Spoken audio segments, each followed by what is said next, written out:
मंगल भवन अमंगल हारी, द्रवौ सुदशरथ अजिर बिहारी। प्रणाम, मैं हूँ राम पटेल, बांसुरी कलाकार। स्वागत है आप सभी का मेरे YouTube channel Ram bamboo art पर। पिछले वीडियो में हमने रामचरितमानस के अयोध्या कांड का चित्रण देखा। आगे की कथा हम अरण्य कांड से शुरू करने वाले हैं, जो कि इस प्रकार है। रघुपति चित्रकूट बसी नाना, चरित किए श्रुति सुधा समाना। बहुरी राम असमन अनुमाना, होई भीर सबहि मोहि जाना। अर्थात चित्रकूट में बसकर श्री रघुनाथ जी ने बहुत से चरित्र किए, जो कानों को अमृत के समान प्रिय है। फिर कुछ समय पश्चात श्री राम ने मन में ऐसा अनुमान किया कि मुझे सब लोग जान गए हैं, इससे यहाँ बड़ी भीड़ हो जाएगी। देखी राम छवि नयन जुड़ाने, सादर निज आश्रम तब आने। करी पूजा कही वचन सुहाए, दिए मूल फल प्रभु मन भाए।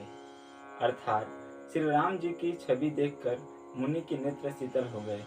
तब वे उनको आदर पूर्वक अपने आश्रम में ले करके सुंदर वचन कहकर मुनि ने मूल और फल दिए, जो प्रभु के मन को बहुत रुचे।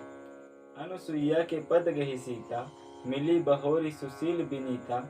ऋषि पत्नी मन सुख अधिकाई, आशीष देई निकट बैठाई। अर्थात फिर परम शिलवती और विनम्र सीता जी अत्रि जी की पत्नी अनुसुईया जी के चरण पकड़कर उनसे मिली। ऋषि पत्नी के मन में बड़ा सुख हुआ। उन्होंने आशीष देकर सीता जी को पास बैठा लिया। दिव्य बसन भूषण पहिराए, जे निज नूतन अमल सुहाए। कह ऋषि बधु सरस मृदु बानी, नारी धर्म कछु ब्याज बखानी।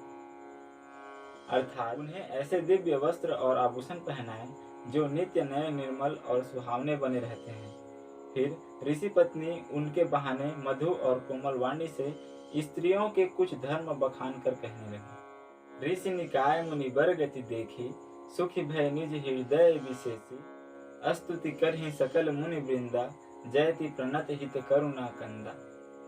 अर्थात ऋषि समूह मुनि श्रेष्ठ सरभंग जी की यह दुर्लभ गति देखकर अपने हृदय में विशेष रूप से सुखी हुए। समस्त मुनिवृंद श्री राम जी की स्तुति कर रहे हैं और कह रहे हैं, शरणागत हितकारी करुणाकंद, करुणा के मूल प्रभु की जय हो।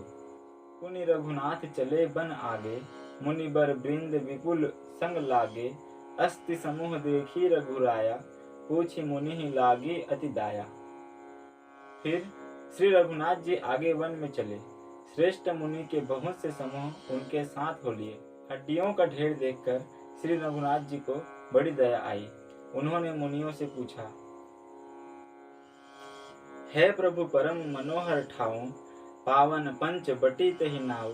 दंडक बंड पुनित प्रभु करहु, उग्र साप मुनि बर कर हरहु।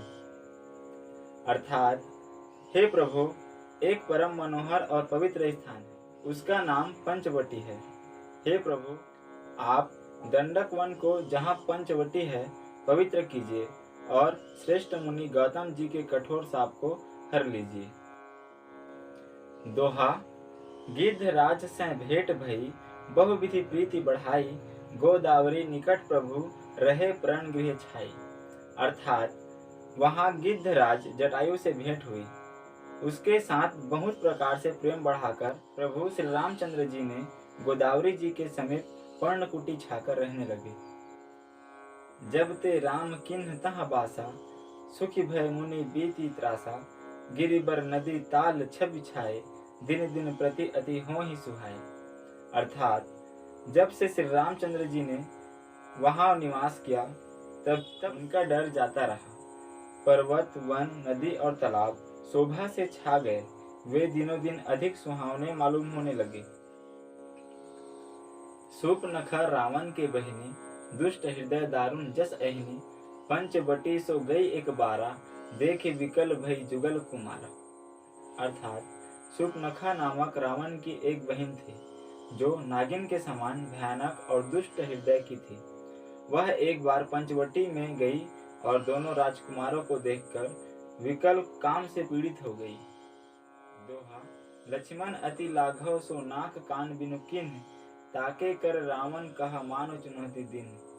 अर्थात लक्ष्मण जी ने बड़ी फुर्ती से उसको बिना नाक कान की कर दिया, मानो उसके हाथ रावण को चुनौती दी हो। अवध नृपति दशरथ के जाए, पुरुष सिंह बन खेलन आए।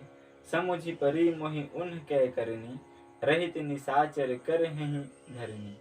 अर्थात शूर्पणखा बोली, अयोध्या के राजा दशरथ के पुत्र जो पुरुषों में सिंह के समान हैं, वन में शिकार खेलने आए हैं।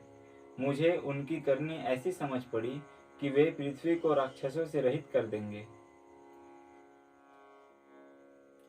खर दूषण सुनि लगे पुकारा, छन महु सकल कटक उन्ह मारा। खर दूषण तीसरा कर घाता, सुनि दस शीस जरे सब गाता। अर्थात मेरी पुकार सुनकर खर दूषण सहायता करने आए, पर उन्होंने क्षण भर में सारी सेना को मार डाला। त्रिशिरा का वध सुनकर रावण के सारे अंग जल उठे। आज के लिए इतना ही। आगे की कथा सुनने के लिए मेरे YouTube channel Ram bamboo art को सब्सक्राइब जरूर करें। धन्यवाद। जय सिया राम।